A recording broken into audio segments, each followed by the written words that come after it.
Are you looking for a way to scale your short-term rental business and buy more properties?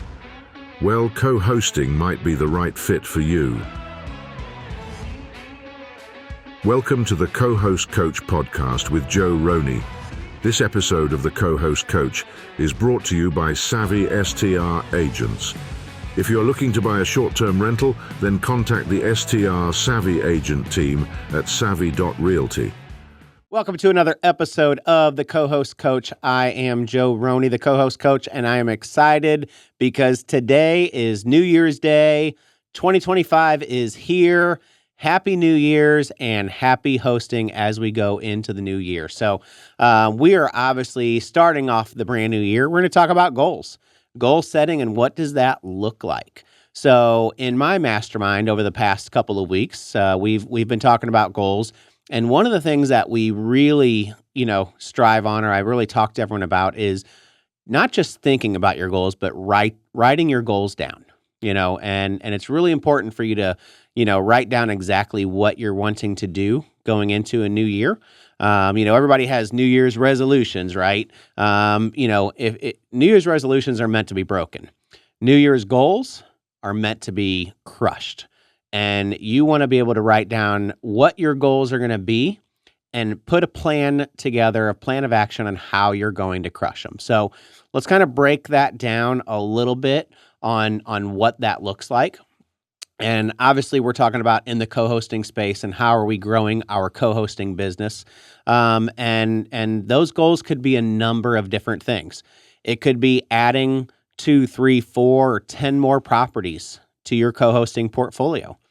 You could be really happy with your co-hosting portfolio, and how are you going to make an impact and increase your revenue 5, 10, 15% going into 2025? It could be a mixture of both, which, for me it is. I do want to increase and grow my co-hosting business by adding a couple of more properties in 2025. But I also want to take the current properties I have and level them up to increase the revenue and make a big impact. So, when you're thinking about, where you are in your business, it's really important for you to sit down and plan out your, what you're going to do over the next 2, 3, 4, 6 months to be able to make those goals. So, I've said in the past, once you get past busy season, and if you're in a beach market or a summer-driven market, we're in the slow season right now. So this is the time of year to be able to get owners to be able to make a change and say, you know what, the relationship that I have with my current property manager isn't working out. It's time to, make a change. Or maybe it's somebody that's buying a new short-term rental and they're looking for somebody to co-host. It's a great way to increase your portfolio and grow your co-hosting business by networking with realtors that are selling short-term rentals. So there's a lot of different ways to do it. Right now, obviously, with it being the slow season is when you're going to be making that impact. So, you probably already had goals that on this off season to pick up or add additional properties to your portfolio, and that's great. Where are you at on those goals? If you were trying to pick up 4 properties during the off season, have you picked up 2 and you got 2 to go? Do you have 0 and you're still trying to land your first one?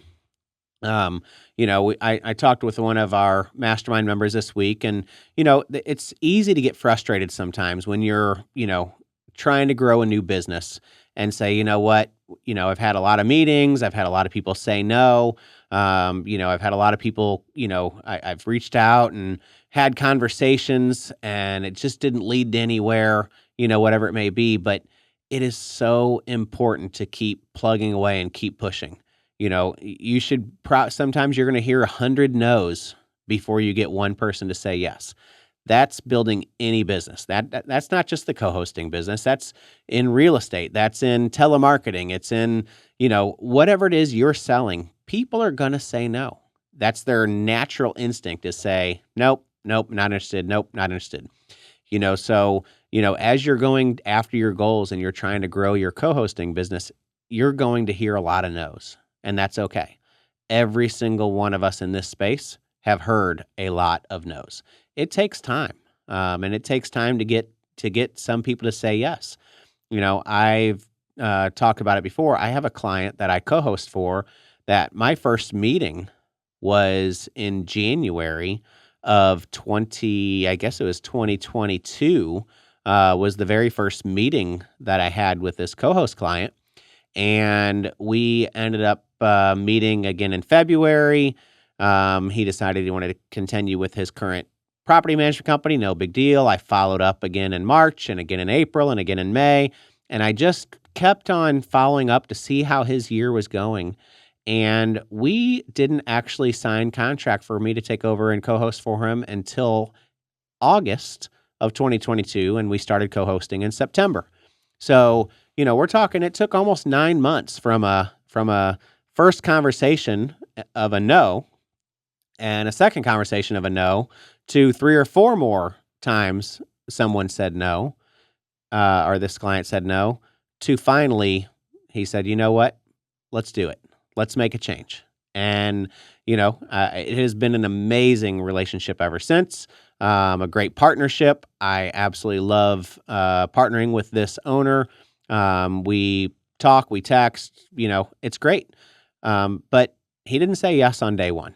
So, if you're not meeting your goals yet, and you're getting a little bit frustrated because, you've had a lot of no's, it's okay.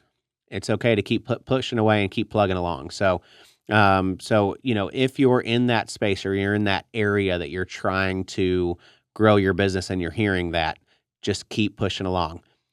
There are, in my market, Panama City Beach, 20,000 vacation rentals in the entire city. That is a lot of people. I've probably only talked to 30 to 40 people about me co-hosting for them. I haven't even scratched the surface building my business. Now, I'm also very selective. I don't want to take on every property. I want to take on properties that I think I can make an impact and we can hit the numbers that I want to hit. And that's okay. That's my business plan. That's part of my goals. And I've turned a lot of properties down and I've given some properties away to some others. And that's okay. Because that's part of our business plan. But there are so many opportunities out there. All you have to do is go to AirDNA and look at who are the top 5 property managers and look at their review scores. And you're going to see your top property manager in your location probably has 200 to 1,000 listings. And I'm going to guess their review score is somewhere around a 4.2 to a 4.5. That's pretty much what it's at in both of the markets that I co-host in.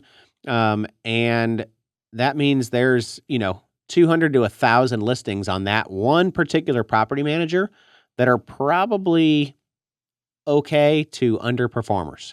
So, if you haven't had 20,000 people say no, then you haven't tapped your market, to be able to go after everything that you can go after. So, it's important to keep plugging along. So let's kind of get back to goal setting a little bit real quickly. What are your goals and how are you going to get there? So if your goal is to get 5 new co-hosting properties before the busy season, great. If you have to talk to, if you have 5 people and you're only getting about 10% of those people to answer the phone, okay, now, so if you have, if you do the numbers, if you called 100 people and you're only getting 10% of people to answer your phone, that's only 10 people that are going to answer their phone and have a conversation with you. And if you only get, 1% of those or 1 out of those 10 to be able to say yes to co-hosting, guess what? For 100 people, you were able to pick up 1 new property. That means you need to get to talking to 500 people and get them to, work on contacting them to get them to say yes or to get them to have conversations for you to be able to potentially get to 5 clients. And that's not exact science numbers. That's just an estimate. If that's what your ballpark numbers are, that's the amount of people that you need to talk to. That's the amount of properties you need to identify that you would like to co-host. I met a group that's going to be building a new co-hosting business recently, and they had a phenomenal business plan. They're going into a market that is not their normal market. They're in a different market, and they're going to tap into a new market to grow a co-hosting business. and they went in and went to identified 300 or 400 properties of properties they wanted to co-host.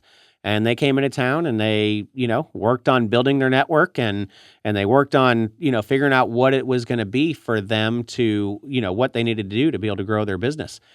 Phenomenal business plan. If anyone wants to talk about what they did, you feel free to reach out to me and I can kind of talk through a little bit about what they did because they did it a little bit unique. So, and that was their business plan and that was part of their goals and they're going after it. So, when you're sitting down and writing your goals, you have to understand how many people you got to reach out to, how many people you got to talk to. And maybe you don't have time to call 500 people. Maybe you don't have time to email 500 people because you're still working your W-2 job and you're trying to build this business on the side. This is where your virtual assistant can come in handy.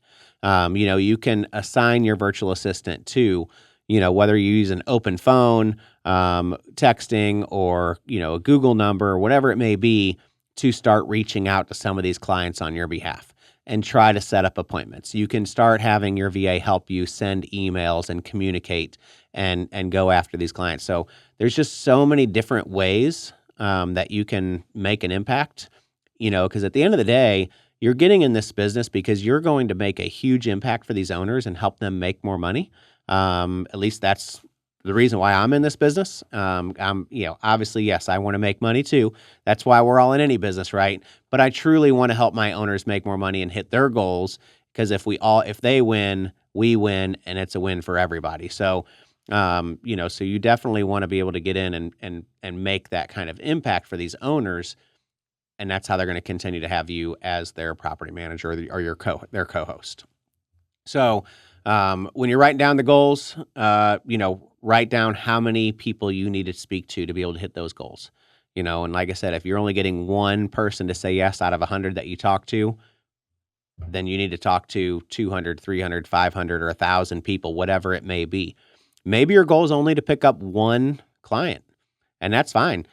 You might just be lucky and talk to your neighbor, and talk to, property 1 or 2 doors down and get them to say yes and co-host and be able to pick up that one property.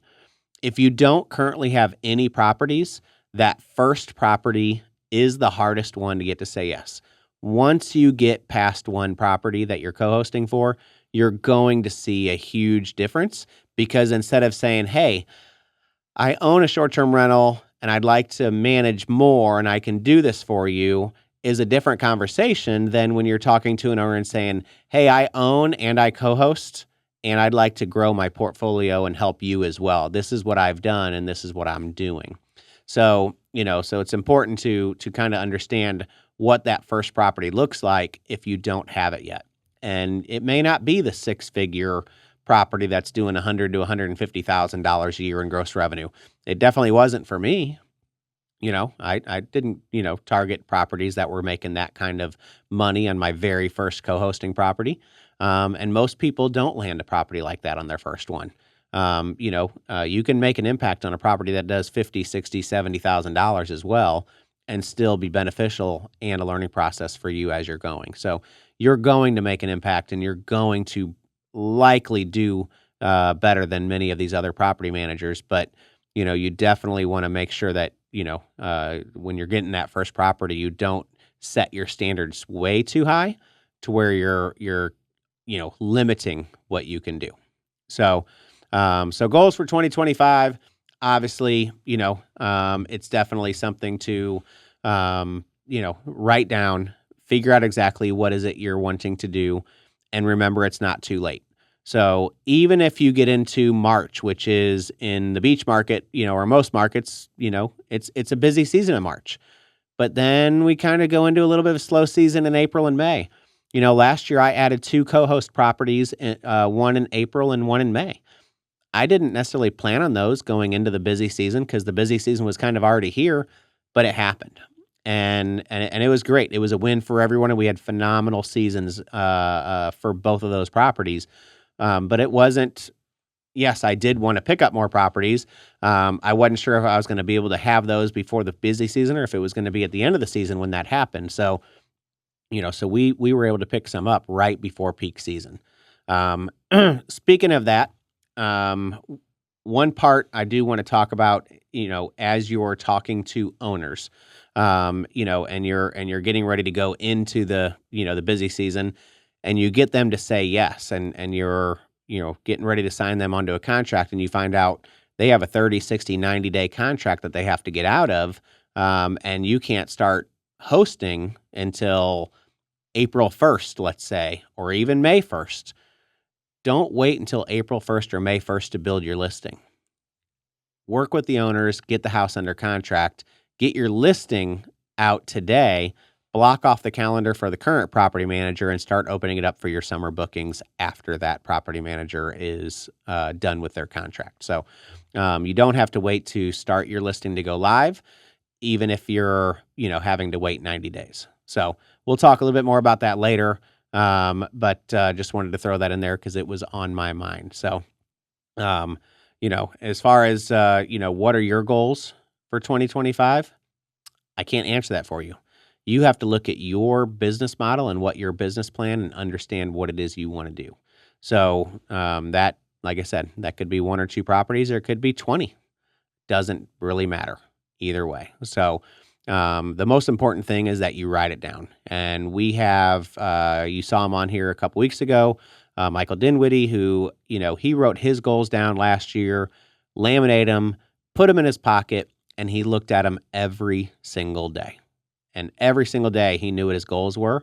And he just recently, put his notice in to leave the W-2 job, and he's going all in this co-hosting in 2025. And I couldn't be more proud of him and what he's able to do this year, because it's so fun to watch. So I really want you to crush your goals going into 2025. I really want you to really write it down, get your business plan together, and do everything that you need to do to be able to make it a successful year. So here's to 2025. Happy New Year. Happy goal setting. We'll see you next week.